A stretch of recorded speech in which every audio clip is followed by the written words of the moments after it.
So,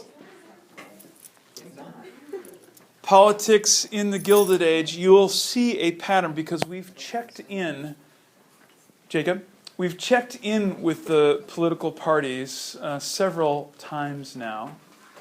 And there is some new things happening with the political parties.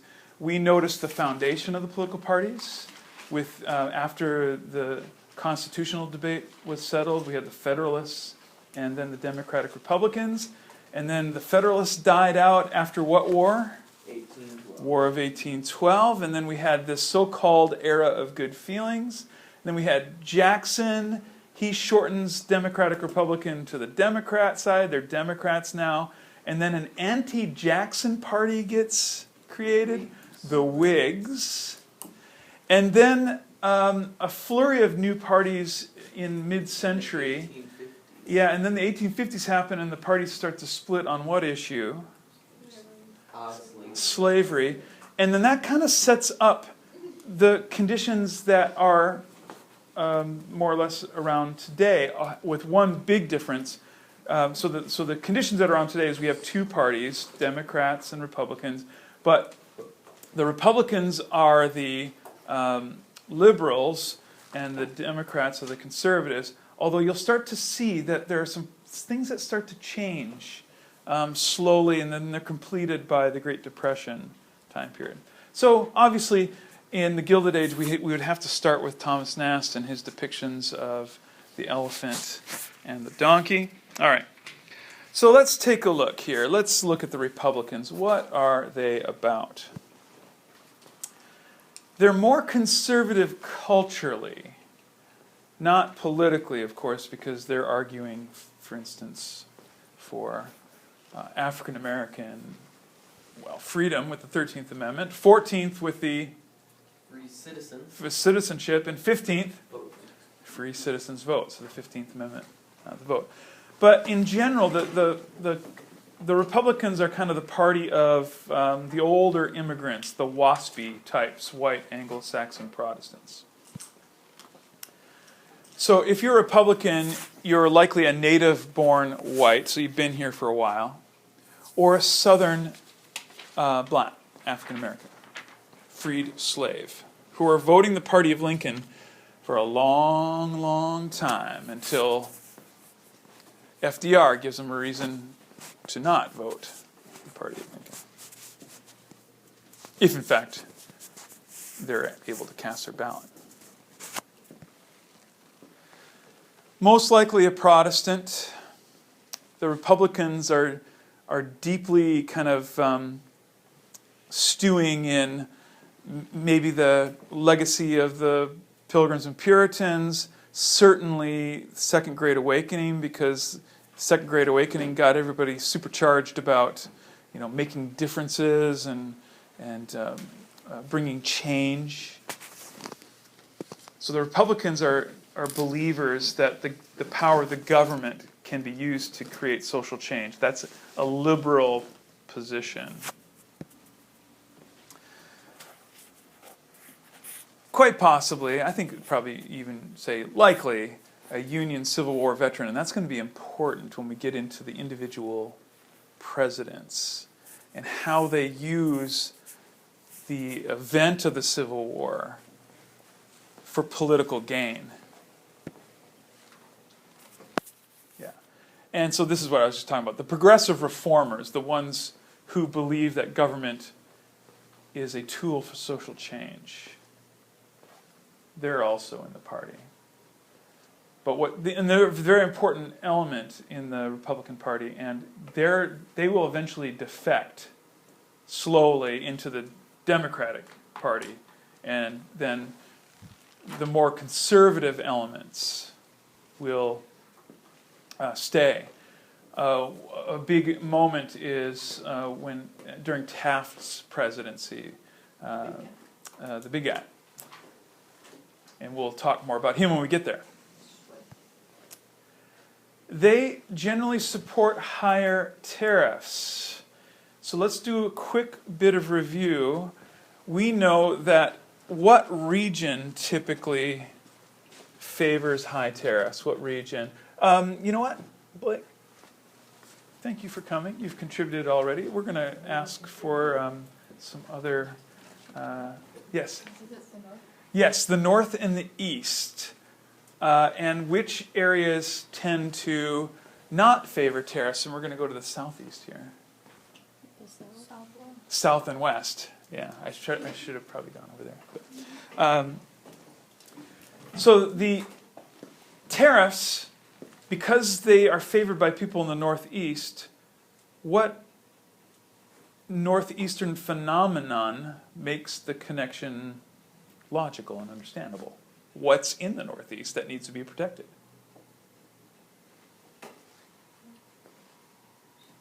That's not in the south and west. Industry. American industries need to be protected from more advanced industries out in Europe, particularly England. All right. Let's go and talk about Democrats, shall we? They're more liberal culturally.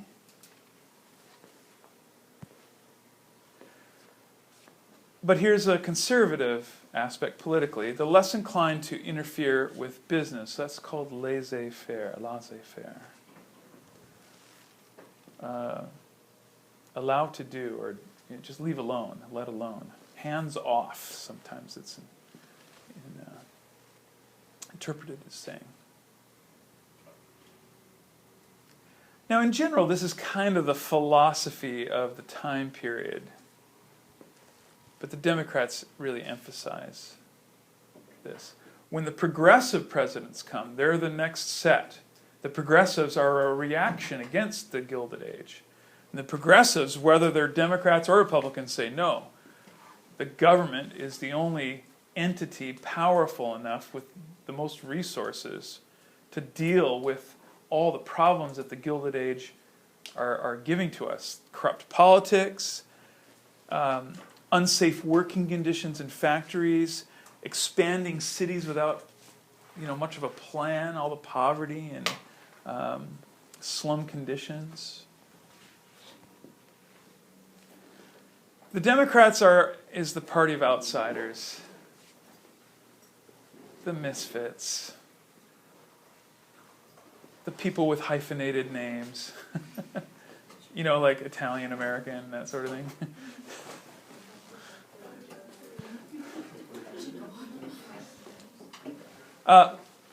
Almost all Southern whites. What group of Southern whites with a pejorative name means filled with venom and hatred?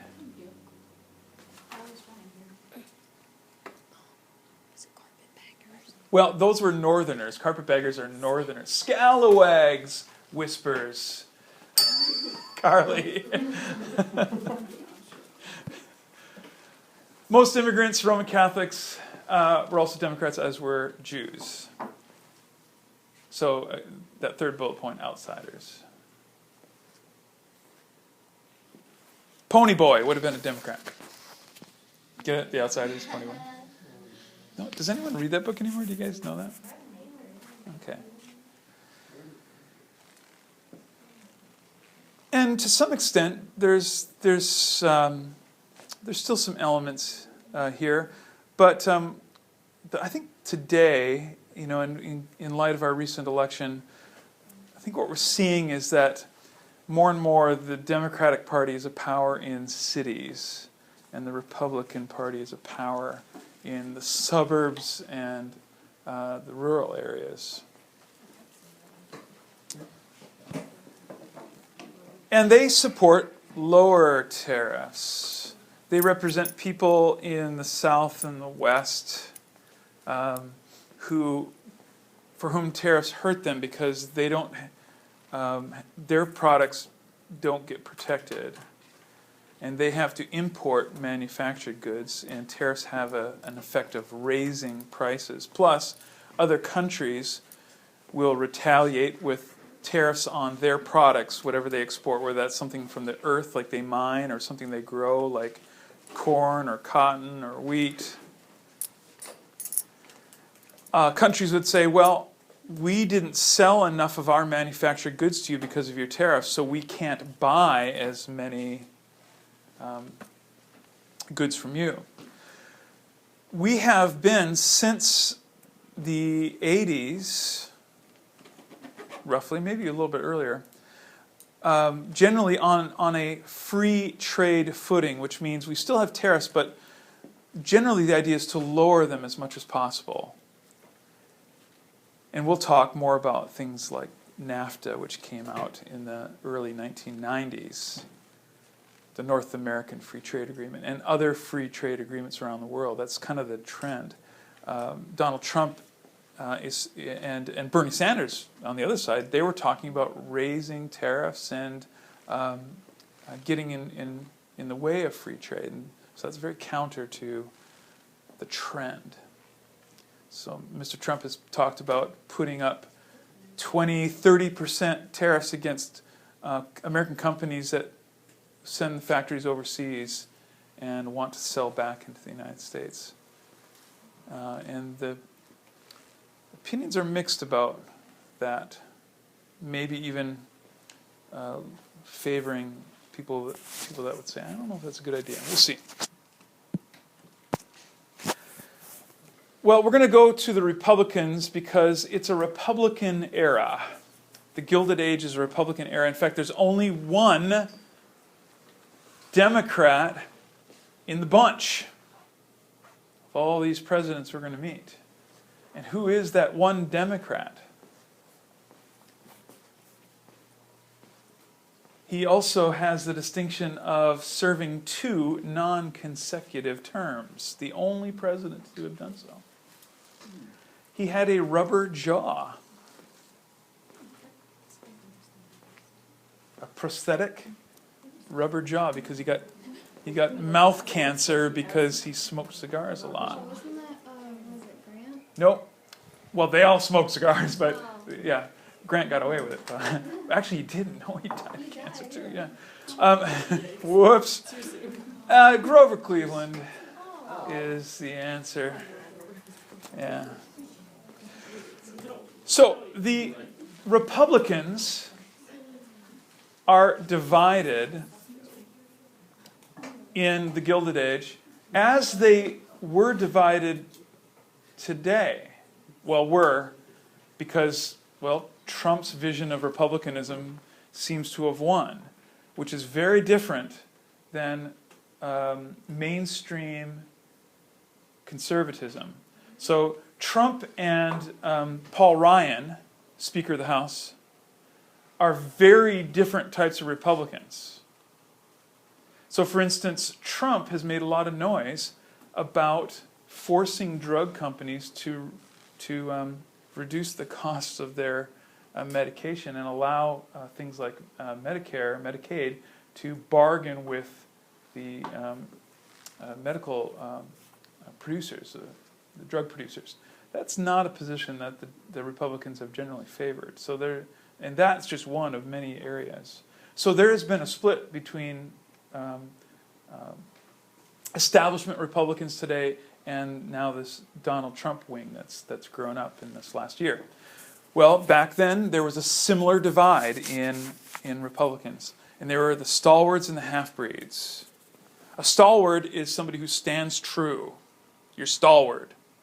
A half-breed is another pejorative term that we don't use today because it's not friendly, it's not nice, but people forget what it means. A half-breed means you're kind of biracial, right? So which back in the day was seen as a great mark of shame because they're sticklers on what they call purity, which is nonsense. But people believe stupid things in the Gilded Age, and I can't wait to get 90 years old and have my great-grandchildren be shocked about the things we believed today. You're so backwards. So the stalwarts were led by Roscoe Conkling. Come on now, give it up for that. Think about that for future baby names. The stalwarts thought themselves the true Republicans, while the half-breeds painted themselves as reformers. And guess who named who? Stalwarts. Yeah, the half-breeds didn't call themselves half-breeds. In truth, they were just Republican rivals at the patronage trough. Patronage is this idea that politicians climb the ladder with the help of other people, maybe wealthy sponsors, businessmen maybe. And then when they get elected, then those wealthy sponsors or patrons expect some kind of reward. Maybe favorable legislation, maybe a cabinet position. So while there are arguments, one side wants to maybe get rid of the corruption, of which there's quite a bit. There's more talk than action on that. But later we're going to see some true attempts to try to bring reform. Because there's a lot of hanky-panky going on. Some of it actual hanky-panky. All right. Well, here they are, ladies and gentlemen. Your 1870s Gilded Age presidents, the bearded presidents, sometimes they're called. In March Madness, they're the bearded regional. Now, I know what you're saying. Grover Cleveland does not have a beard. But you get a close look at that mustache. That mustache is so thick, if you average that mustache out, it becomes a beard. Right? If you were to spread that mustache across his face, it would be a beard. The most luscious beard, of course, absolutely without a doubt, is Rutherford B. Hayes. It's a little hard to see there, but if you can peer behind that Chicago book here, he could be a department store Santa on his day off, right? Benjamin Harrison, yeah, that's all right. That's all right.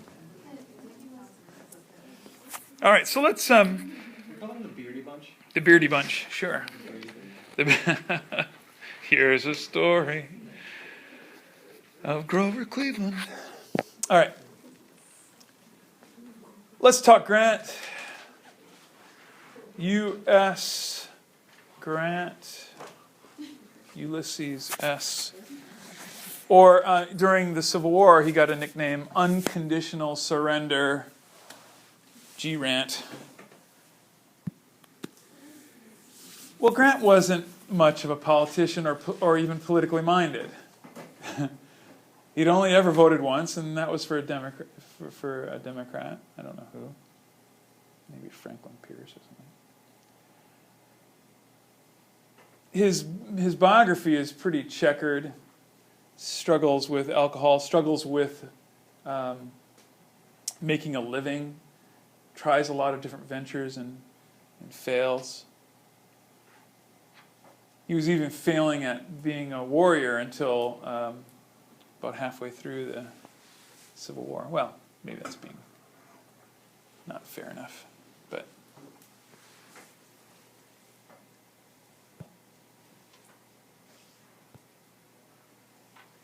Grant is elected the first president after the Civil War, not counting Johnson, and there's a lot of reasons not to count Johnson.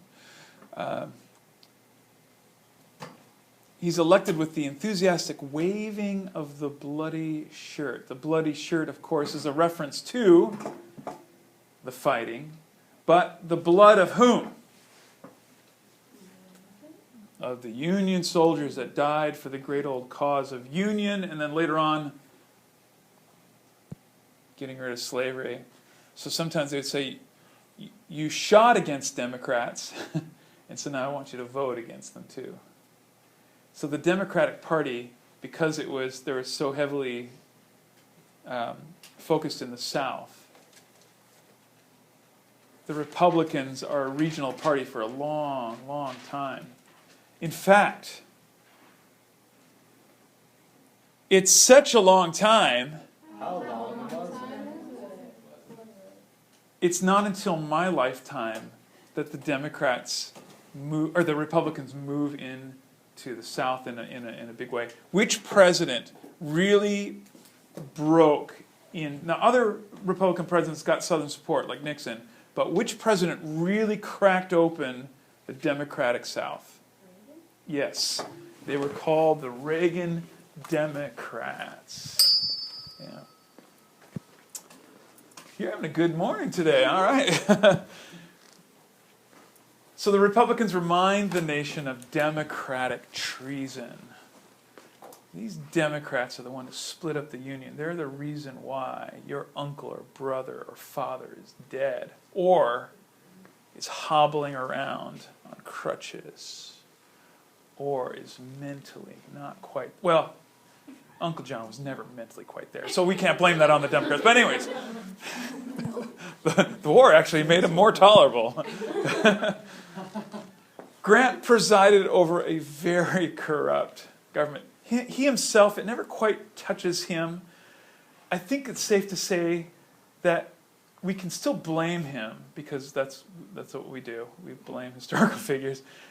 The buck, as Harry Truman said, he had a plaque on his desk, the buck stops here, meaning the excuses stop here. I own the problem eventually. I'm responsible for this. So there's a lot of things that are happening with people around him. And maybe he's just too naive.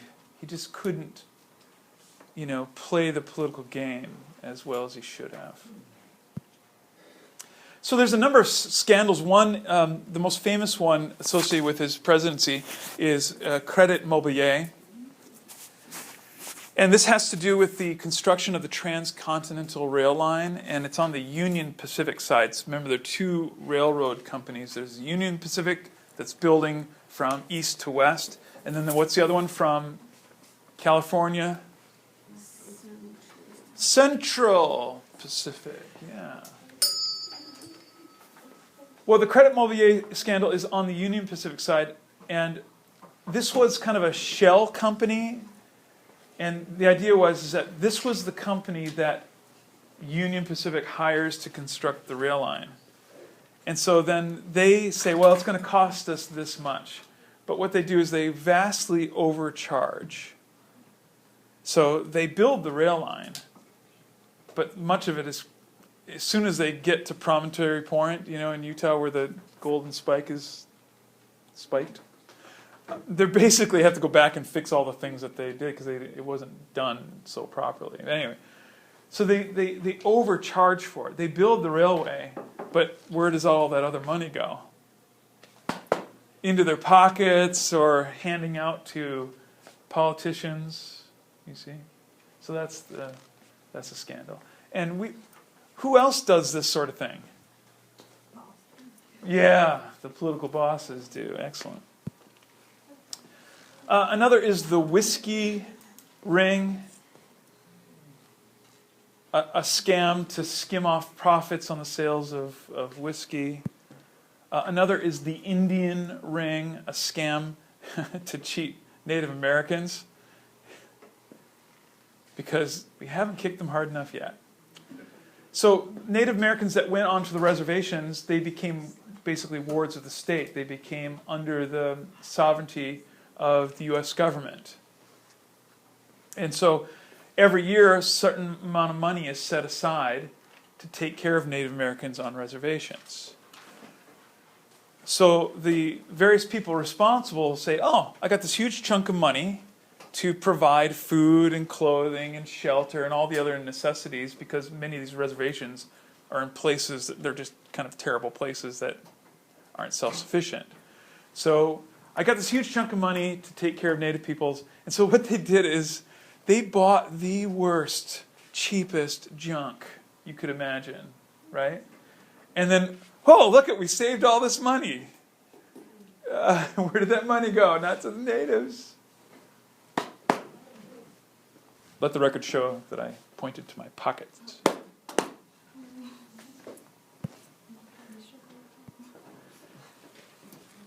Well, all heck is breaking loose in Grant's administration, and he starts to send signals that he would like to serve a third term, and people are like, oh, no, you don't. I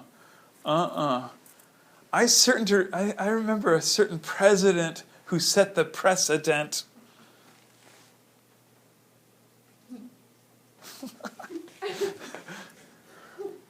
His friends called him Dubs, as in G-dubs.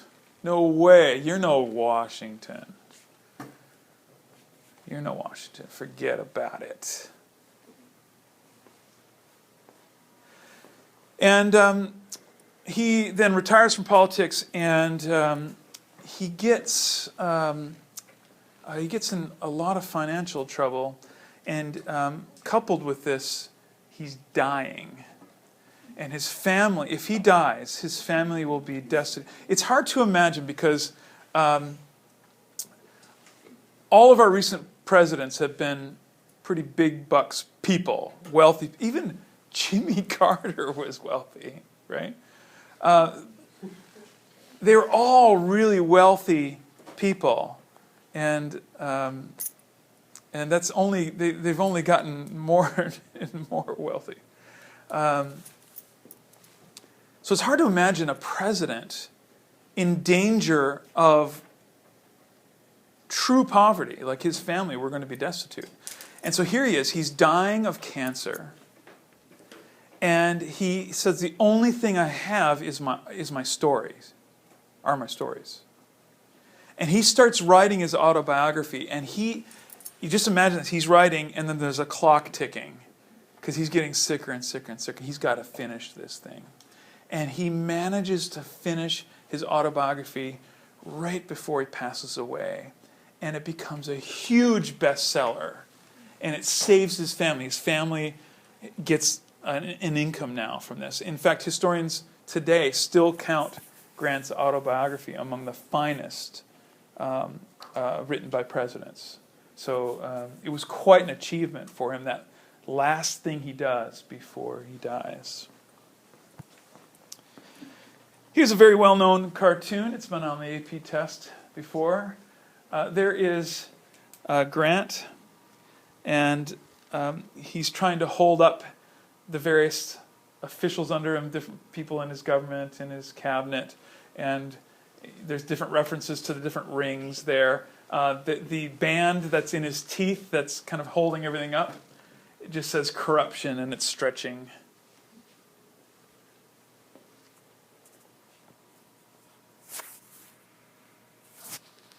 All right, Rutherford B. Hayes. Let's talk about him. We know him, and he's most famously known in U.S. history as being the guy who settled who won the settlement of the dispute of the disputed election of 1876. And then he's associated with the Compromise of 1877, which gave the election to the Republicans because of the wonky electoral college results. Thank you again, Florida. And then with 1877, what is finally over? Reconstruction is done.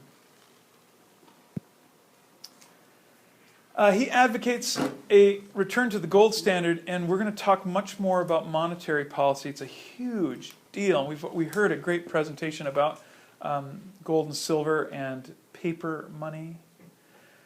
So we get paper money in loose currency or soft money policies during wars. People that are in debt, like kind of inflationary policies, keeping in mind that too much of inflation is a bad thing, too much deflation is a bad thing. You want to hit a sweet spot. But he advocates a return to the gold standard, and this is a position that most politicians take. And that's why it takes a third party to try to break this gap. The farmers look at the Democrats and the Republicans, and they both favor hard money policies. So we need who to step in on the populist side, a third party candidate. William Jennings Bryan. He had the nickname, I'm not kidding, Brian the Lion, because he had a very forceful way of talking. Gold was the real money. He also presides during a time of actually, neglect that green bit. We're going to get there in a second. He is a half-breed politician. And remember the half-breeders, that doesn't sound right. The half-breeds, I don't know how you do that halfway. The half-breed politicians fancy themselves reformers. And so he fires corrupt, stalwart officials in New York. In fact, the Customs House is where this happens. Now, we have to pause here because the New York Customs House was a great political post. Because prior to the income tax, the New York Customs House is where a lot of money that came into the government came from. Why? Because this is where, when products came into the United States from foreign countries, what was collected there? What's that? The tariff was collected there. And so if you were in control of the New York Customs House, you had a lot of money flowing through your office. A lot of money that could go where? And everyone pointed collectively to their pockets. Right? And this is related to the green box there that popped up out of place. Shame on you, green box. He's generally kind of seen as a favorable person during the Gilded Age. But one thing that's kind of a blot on his record is he called in federal troops to halt the Great Railroad Strike of 1877. And this was a railroad strike that actually occurred across the country, including here in Chicago. And battles broke out between the strikers and the soldiers. And across the country, about 100 people are killed. The president of the Pennsylvania Railroad, a guy named Tom Scott, in response to the workers complaining that they didn't make enough money to buy bread, this was his response. Give them a rifle diet for a few days and see how they like that kind of bread.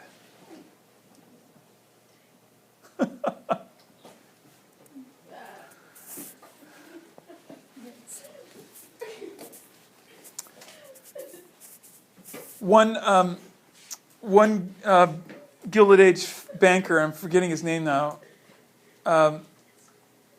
he said, in reference to how powerful he was, he said, I could hire one half of the working population to kill the other half.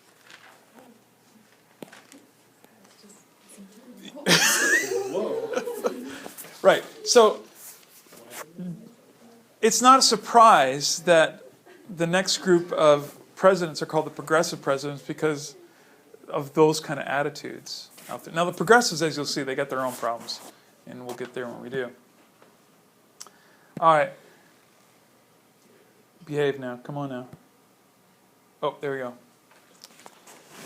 In general, he's noted for returning prestige to the office of the presidency after the scandalous